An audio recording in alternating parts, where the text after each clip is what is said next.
This channel does not promote any violent, harmful, or illegal activities. All content provided by this channel is meant for an educational purpose only. বাহ এবার হয়েছে স্বাদ। হ্যাঁ, অপূর্ব স্বাদ। এমডিএচ এর চাঙ্কি চাট মশলা জীবনে আসল স্বাদ জাগলো। আসল মশলা এসএস এমডিএচ। টিভি9 বাংলায় স্বাগত। হটস্পট নিয়ে আপনাদের সঙ্গে রয়েছে আমি শর্মিষ্ঠা। আর হটস্পটের রাজ্যে কি কি ঘটনা ঘটছে তার বিস্তারিত আপনাদের সামনে তুলে ধরি একেবারে গুরুত্বপূর্ণ খবরগুলো। সবার আগে আমি হটস্পটের তিনটে ইস্যুর সঙ্গে আপনাদের পরিচয় করে দিই। আজকে হটস্পটে কোন কোন তিনটে বিষয়ের দিকে আমরা নজর রাখছি। কথা কম গুলি বেশি, এটা কিন্তু রাজ্যের বিভিন্ন প্রান্তে ছবি হয়ে দাঁড়াচ্ছে। আর ভোট যত এগিয়ে আসছে না, ততই যেন রাজ্যের বিভিন্ন কোণে একেবারে সাংঘাতিকভাবে গুলি উদ্ধার হচ্ছে এবং গুলি চলছেও পর্যন্ত। আজকে দ্বিতীয় বিষয় কি, সহকর্মী কি কোথাও প্রতিপক্ষে পরিণত হয়েছে।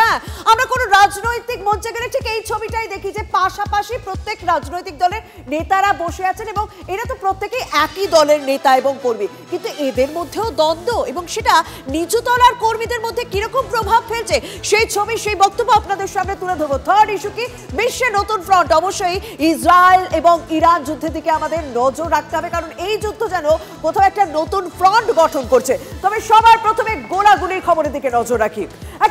আমরা যারা রোজ ট্রেনে যাতায়াত করি, বাসে যাতায়াত করি, তারা কিন্তু এই ছবিটার সঙ্গে ভীষণভাবে পরিচিত যে যাত্রীদের মধ্যে বচসা হচ্ছে, তর্কাতর্কি দেখা যাচ্ছে। ভিড়ে ঠাসা বাস ট্রেনে এই একদল মানুষ থাকেন যারা এই বিষয়টাকে তাড়িয়ে উপভোগ করেন। আর মাঝে মধ্যে একটা কথা খুব বলেন তারা, ও দাদা হাত থাকতে মুখে কেন? এই প্রশ্নটা নেহাতি মজার ছলে করেন, কিন্তু যত দিন যাচ্ছে তত কি এই কথাটাই সত্যি হচ্ছে? এখন তো কথা কম আর গুলির আওয়াজ আমরা বেশি শুনতে পাচ্ছি। গুলি চলছে, তা সে রাজনৈতিক অশান্তি হোক বা দুই পড়শির লড়াই কিংবা প্রেমে অশান্তি, সবেতেই কথা কম গুলি বেশি। গুলিটা কারা ছুড়লো ওটা বলা যাচ্ছে না। পলিটিক্যাল কোনো ব্যাপার নাই, ব্যক্তিগত হতে পারে।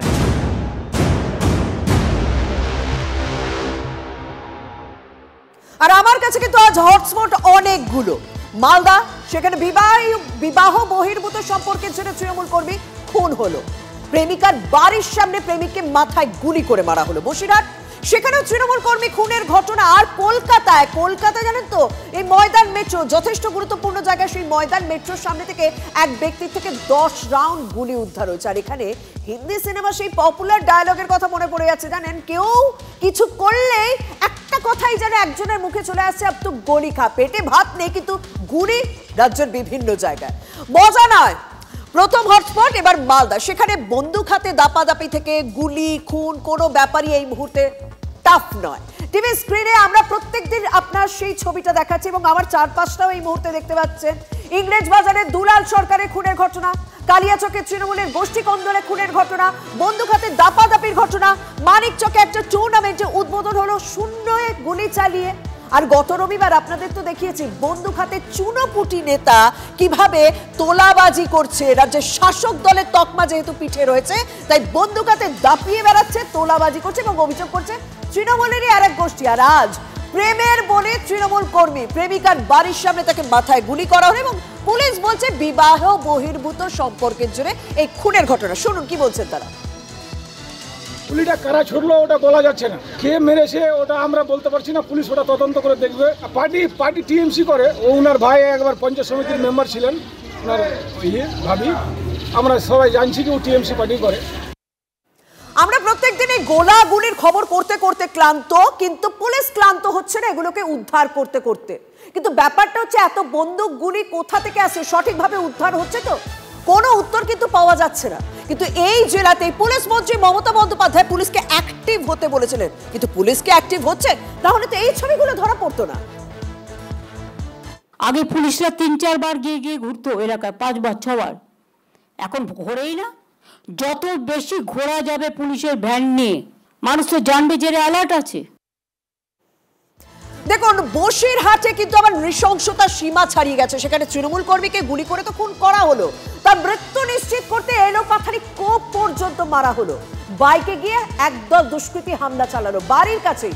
তৃণমূল কর্মীকে শুধু গুলি নয়, কোপ মারা হচ্ছে। পুলিশের অনুমান জমি বিবাদের জেরে খুন। ইতিমধ্যে 4 জনকে গ্রেপ্তার করা হয়েছে। চায়ের দোকান থেকে আমরা বেরিয়ে যেয়ে দেখি সামনে আনার মানে রক্তাক্ত অবস্থায় পড়ে আছে। ঠিক 9:30 নাগাদ 3 রাউন্ড।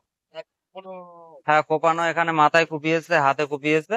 না, পলিটিক্যাল কোনো ব্যাপার নেই, ব্যক্তিগত হতে পারে। কি করতো? টিএমসি করতো, সক্রিয় কর্মী। এমএলএর সঙ্গে অনেকদিন থেকেছে, এমএলএর এক হিসেবে বডিগার্ডের মতন ঘুরেছে।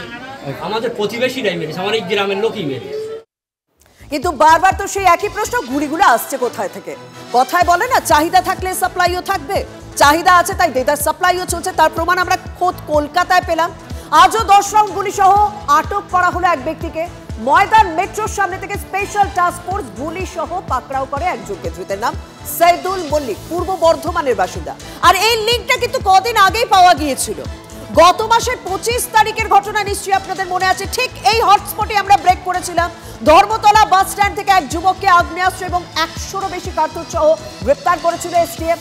সেই যুবককে জেরা করে আজকের ব্যক্তি পাকড়াও হলো। কোথা থেকে গুলি আসছে, কোথায় গুলি যাচ্ছে, সেটা এখন বড় প্রশ্ন। তবে উত্তরটা আমাদের সবারই জানা হয়ে গেছে। ওই যে শুরুতেই বললাম, কথা কম, গুলির আওয়াজ বেশি এই মুহূর্তে শোনা যাচ্ছে। আর এই গোলাগুলির সঙ্গে রাজ্য রাজনীতির সম্পর্কটা তো খুব একটা বেশি দূরে নয়। মানে রাজ্য রাজনীতির গরম গরম খবরের দিকেও তো এবার আমাদের নজর রাখতে হবে, কারণ ভোট তো এগিয়ে আসছে। পক্ষ বিপক্ষের লড়াই যেমন সামনে আসছে, তেমনই সামনে আসছে দলের মধ্যে লড়াইও। সহকর্মীকে এখন কোথাও প্রতিপক্ষ হয়ে যাচ্ছে যত ভোট এগিয়ে আসছে। এই প্রসঙ্গে বীরভূমের কথা সবার আগেই আমাদেরকে বলতে হবে। অনুব্রত বনাম কাজল শেখের লড়াই কারোর অজানা নয়। দল শক্ত হাতে রাশ টানতে চাইছে, কিন্তু নিচু তলার কর্মীরা কি সেই কথা শুনছেন? বিগ বলে একটা উইন্ডো দেখাবো। হ্যাঁ, দেখে আপনাদের প্রত্যেকের মজা হতে হবে, মজা লাগতেই পারে। মানে আমরাও যখন প্রথমে দেখেছি না এই ভিডিও, দেখে বেশ মজাই পাচ্ছিলাম।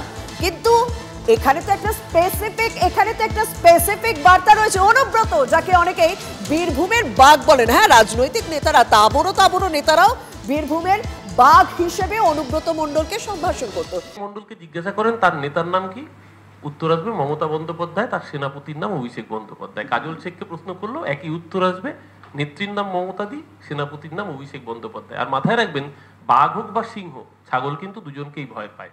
তাই রাজ্যের বুকে ছাগলের তৃতীয় সন্তান যারা, তারা বাঘকেও ভয় পাবে, তারা সিংহকেও ভয় পাবে। মানে বেশ শাসক দলের অন্দরে বেশ একটু ডিপ্লোম্যাটিক আনসার পাওয়া গেল না? বরাবর বীরভূম ইস্যুতে তৃণমূলের নেতাকর্মীরা একটু ডিপ্লোম্যাটিক আনসারই দিয়ে থাকেন উচ্চতলার নেতারা ছাড়া। উত্তর 24 পরগনার কথা এবার আসি, কারণ সেখানেও কিন্তু গন্ধ পাওয়া যাচ্ছে গোষ্ঠীদ্বন্দ্বের। তৃণমূলের অন্দরে বেশ হইচই পড়ে গেছে, কারণ লোকসভার সাংসদ পার্থ ভৌমিককে এবার প্রকাশ্যে আক্রমণ করছেন ঠাকুরবাড়ির মমতা বালা ঠাকুর, যিনি এবার রাজ্যের শাসক দলের রাজ্যসভার সাংসদ। তিনি কি বলছেন? স্পষ্ট খোলা সভা থেকে বলছেন, পার্থ ভৌমিক যে মিটিং এ থাকবেন, আমি সেই মিটিং এ থাকবো না। কেন বলছেন শুনুন। দায়িত্বে আছে আমার জানা নাই, আর বিশ্বজিৎ কেনই তাকে ফোন করে মিটিং এর কথা বললো সেটাও আমার জানা নেই। আর যদি দায়িত্ব নিতে হয় তাহলে পার্থভৌমিকে সে মিটিং করবে, সেই কোনো মিটিং এর আমি থাকবো না। তার কারণ হচ্ছে পার্থভৌমিক ওখান থেকে ঘুরাবে, চাবি দেবে, আর এখানে বসে মিটিং হবে, সেটা আমি মানবো। আমি দলকে বলবো, এর থেকে আমাকে শান্তি। আমি রাজ্যসভার এমপি আছি, আমি মানুষের আমার ভালোবাসা ডাকে আমি সেই দলের কাজ করবো। দেখুন, তৃণমূলের দুই সাংসদের সংঘাতে জোড়াফুলের অন্তরে যে অস্বস্তি পড়বে সেটা প্রত্যেকেরই জানা কথা। যদিও কথার লড়াইয়ে কিন্তু মানে কোনো রকম ভাবে নিজেকে জড়িয়ে দিতে চাননি পার্থ ভৌমিক, কারণ তার কাছে আমরা বারবার রিয়াকশনের আশা করেছিলাম, বারবার রিয়াকশন নেওয়ার চেষ্টা করেছি, কিন্তু তিনি রাজি হননি কোনো রকম প্রতিক্রিয়া দিতে। তবে তার অনুগামী বলে পরিচিত পাকদার প্রাক্তন বিধায়ক বিশ্বজিৎ দাসের কিন্তু একটু ডিপ্লোম্যাটিক আনসার শুনুন। এই জেলায় অলিতে গলিতে পার্থ ভৌমিকের অবাধ বিচারণ, সমস্ত কর্মীর সঙ্গে তার নিবিড় সম্পর্ক, এবং আমরা যখনই কোনো বিপদে পড়েছি, যখনই কোনো প্রয়োজন হয়েছে বনগাঁতে, পার্থ ভৌমিককে যেভাবে ডেকেছি, পার্থ ভৌমিক সাধ্য মতন আমাদের কাছে এসেছেন। আর ঘরের মধ্যেই যখন বিরোধী লুকিয়ে থাকেন, মানে শান্তনু ঠাকুরের কথা বলছি, এই এত বড় সুযোগ পেয়েছেন, রাজ্যের শাসক দলের মধ্যে গোষ্ঠীদ্বন্দ্বের গন্ধ পেয়েছেন, তিনি কি চুপ থাকতে পারেন? শান্তনু ঠাকুর বিজেপি নেতা, তিনি সাংসদ, তিনি কি বলছেন শুনুন। টিএমসি একটা অসভ্য পার্টি, একটা রিজনাল পার্টি, খেয়ের পার্টি, লোকালে কে কত বেশি তোলা তুলতে পারবে সেই নিয়ে মারপিট দাঙ্গা, এই তো এ তো এক প্রকার সেই মারপিট দাঙ্গাই বেঁধে গেছে খেয়েও খাই নিয়ে। একজনের সভাপতি পদ আর একজনকে দিয়ে দিয়েছে, এখন যার সভাপতি পদ গেছে তা বুলেট ঢুকে গেছে, বড় বুলেট ঢোকার মতো ঢুকে গেছে। এখন সেই বুলেটের যে যন্ত্রণা, সেই যন্ত্রণা নিয়ে ঘুরে বেড়ালে যেটা হয় আর কি। কিন্তু জানেন তো এবার না আমার খুব 2021-এর আগের কথা মনে পড়ছে। সেই বিধানসভা ভোটটা যখন আসছে তখন প্রচুর গোষ্ঠীদ্বন্দ্বের খবর আসতে শুরু করলো, দলে থেকেও দলে কাজ না করতে পারার একটা বিষয় উঠলো এবং তারপর তো একের পর এক দল বদল দেখলাম। আসানসোলের কথাও আপনাদেরকে বলতে হবে, কারণ সেখানে তৃণমূল জেলা সভাপতি পাণ্ডবেশ্বরের বিধায়ক নরেন্দ্রনাথ চক্রবর্তীকে ফেসবুক লাইভে তোপ দলের রাজ্য সাধারণ সম্পাদক ডি শিবদাসনের। তিনি কি বলছেন? শুভেন্দু অধিকারীর সঙ্গে হাত মিলিয়ে কাজ করছেন নরেন্দ্রনাথ চক্রবর্তী। শুনুন তার বক্তব্য, শুনুন তার অভিযোগ।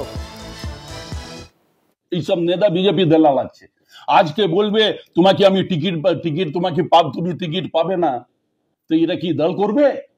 এরা বিজেপিতে পালে যাবে। আর এরা সবাই আমরা এনকোয়ারি করতে যাবে না, সবাই শুভেন্দুর সঙ্গে অ্যাডজাস্টে আছে, শুভেন্দুর সঙ্গে হাত মিলে চলে, কাউর না কাউর চামচা শুভেন্দুর সঙ্গে দেখা করে।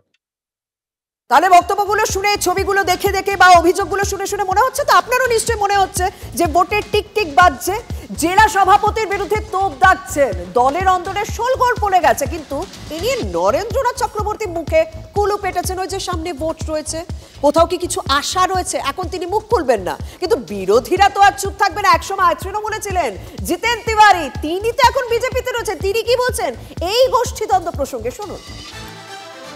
ও অত্যাচার তো করছে মানুষের উপর, আর 2021-এ ও বিজেপিতে আসতে চেয়েছিল কিনা আমি জানি না, কিন্তু এখনও আসতে চাইছে। কিন্তু আমাদের দল সিদ্ধান্ত নিয়েছে এই ধরনের দেশদ্রোহী, অত্যাচারী এবং দুর্নীতির সঙ্গে যুক্ত ব্যক্তিকে আমাদের দলে কোনো জায়গা দেওয়া হবে না। আর এদিকে যখন আমি তৃণমূলের গোষ্ঠীদ্বন্দ্ব নিয়ে কথা বলছি, যখন বীরভূমের দিকে নজর রেখেছি, তখন আমার একজনকে না দেখালে চলবে না, মানে একটা জুটিকে না দেখালে চলবে না। এই কাসেম সিদ্দিকী এবং নওশাদ সিদ্দিকী, এদেরকে আমি কেন অন্য জায়গায় ফেলবো বলুন তো? কারণ এই কাসেম সিদ্দিকী যবে থেকে তৃণমূলে যোগ দিয়েছে তবে থেকেই তো অন্যদিকে সুর বাজতে শুরু শওকত মোল্লা। এবং শওকত মোল্লা তিনি কিন্তু বারবার কাসেম সিদ্দিকীকে নিশানা করেছেন, কিন্তু কোথাও কি দলের অন্দর থেকে তার দিকে রাশ টানা হচ্ছে। কারণ আজ তিনি কি বলেছেন জানেন?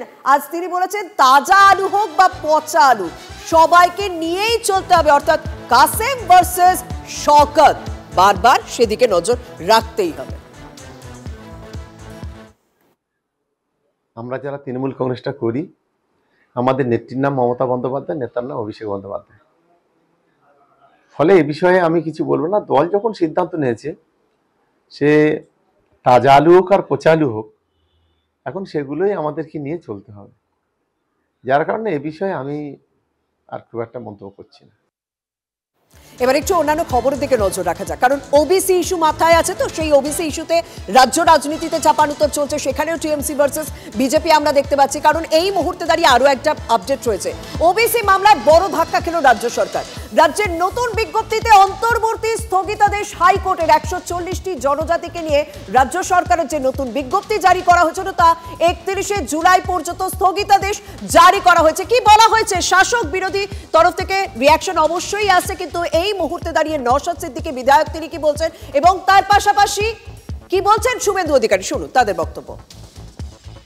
ওবিসি এতে যারা ছিলেন তাদেরকে অনেক ক্ষেত্রে ওবিসি বিতে পাঠিয়ে দিয়েছেন, বড় জনগোষ্ঠী শেরশাবাজিয়া থেকে শুরু করে আরো যারা আছেন। ঠিকঠাক না করে দেখবেন প্রথমে আমরা চিঠি দিচ্ছি, চিঠি দেওয়ার পর যদি রেকটিফাই না করে আইনি লড়াই আমরা লড়বো। আগামীকাল অ্যাসেম্বলিতে লাঞ্চের সময় বিজেপি বিধায়করা কালকে লাড্ডু বিতরণ করে উৎসব পালন করবে।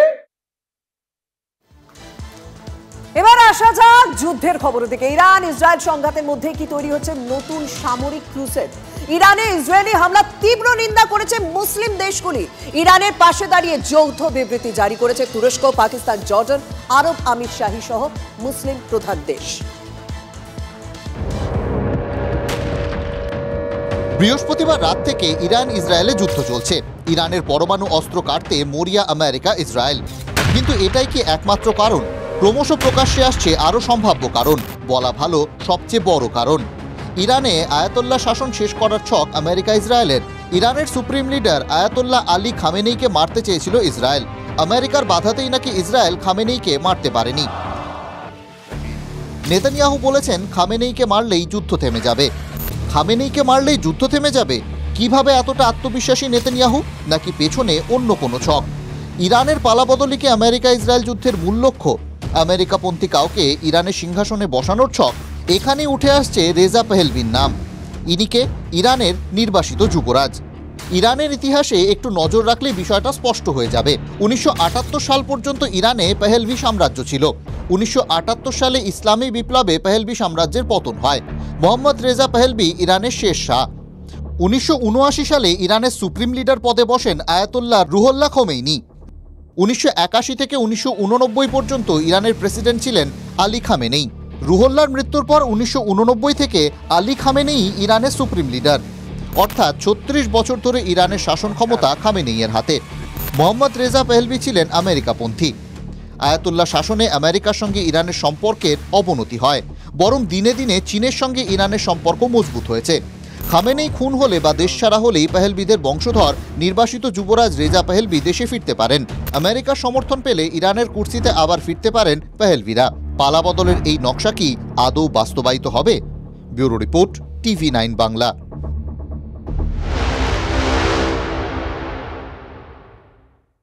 MDH চানা মশলা, এখন ছোলা হোক বা বরবটি দানা, সাদা চানা হোক বা কালো, সব রান্নাই হবে অসাধারণ।